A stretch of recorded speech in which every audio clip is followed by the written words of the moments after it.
This week, we're going to talk about Visconti fountain pen nibs and what makes the difference between steel, iridium, palladium, 18 karat gold. Also, quick fixes on fountain pens. What can somebody from, say, down under in Australia do when you don't have a nibmeister close by and you don't want to send your pens around the world? I've got a few things I can show you how to quickly, easily tune your nibs without going too far. Hi, our first question this week comes from Sanchez PCA, actually a long-time customer down in Venezuela. Cesar, good to see. Thank you for your good question.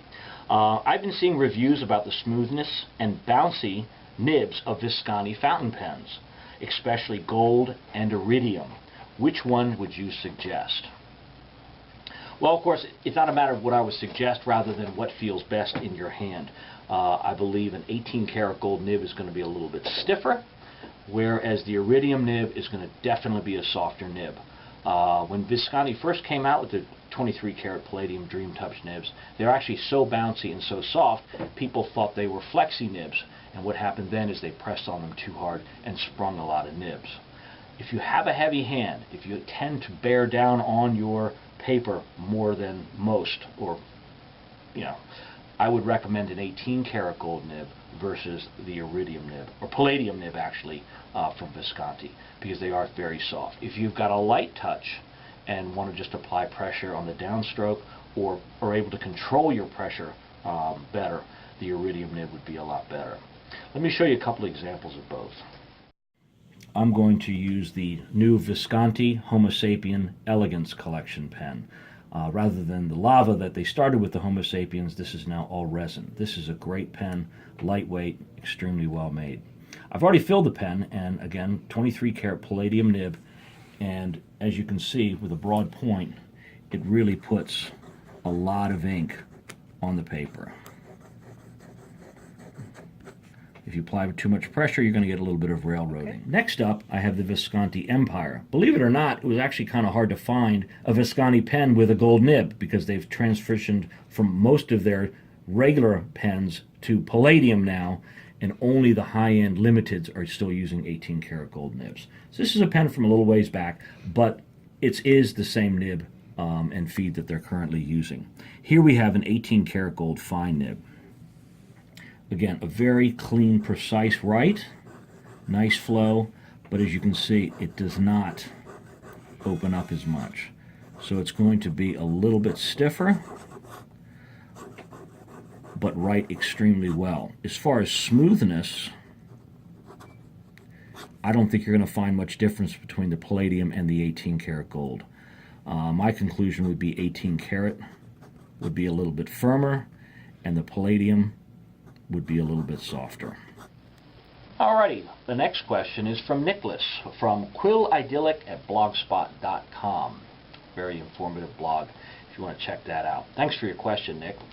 Nick is from down under, or Australia as it's also known, so it's a little more difficult for him to get nibs tuned and ground since there are no people working down there. So his question was, I'm in Australia, a long way from well-known nibmeisters. What materials would you suggest for minor nib fiddles? Very good question. Everybody should have some minor tuning supplies in their, pen chest, if you will, from Mylar sandpapers to buffing sticks to shims to spread your nib times. Let me show you what I have right here. When you ask about nib fiddles and tuning, rather than sending it out to a nib tuner overseas, there's a lot of things you can do at home at your desk to make a nib write wetter and smoother. Aside from all of these extras here, a lot of times a nib just doesn't have enough air. So if the pen doesn't write, what I like to do is from the sides, just try to open up the feed a little bit. Just pull on it a little bit. Just a little bit. Not a lot, otherwise you'll go too far. And that gives more air coming up through the pen, thus making the pen write properly.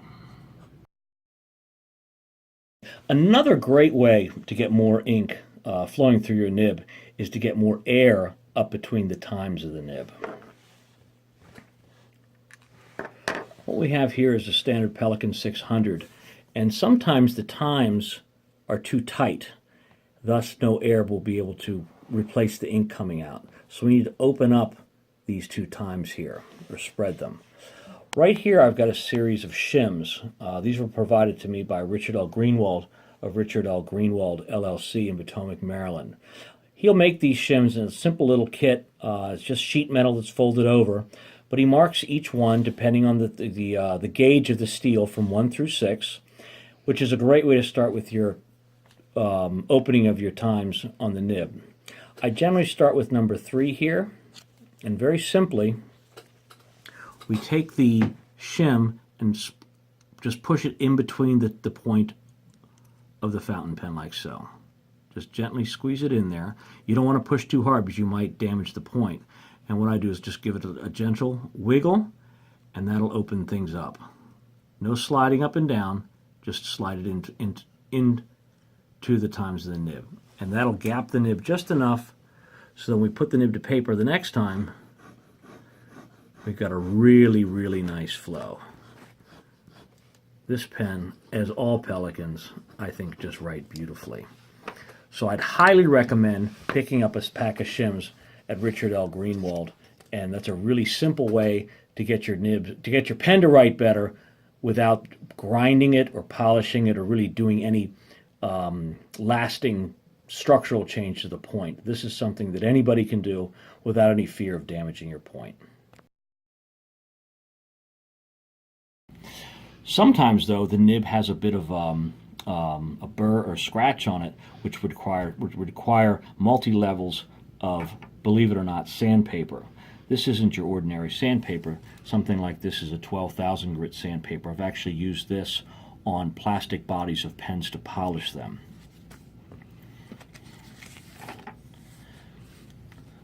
With ink in the pen, always, acting as a natural lubricant, you want to make simple swirls up and down, sometimes bringing the pen up more vertically, and then sometimes bringing it flatter.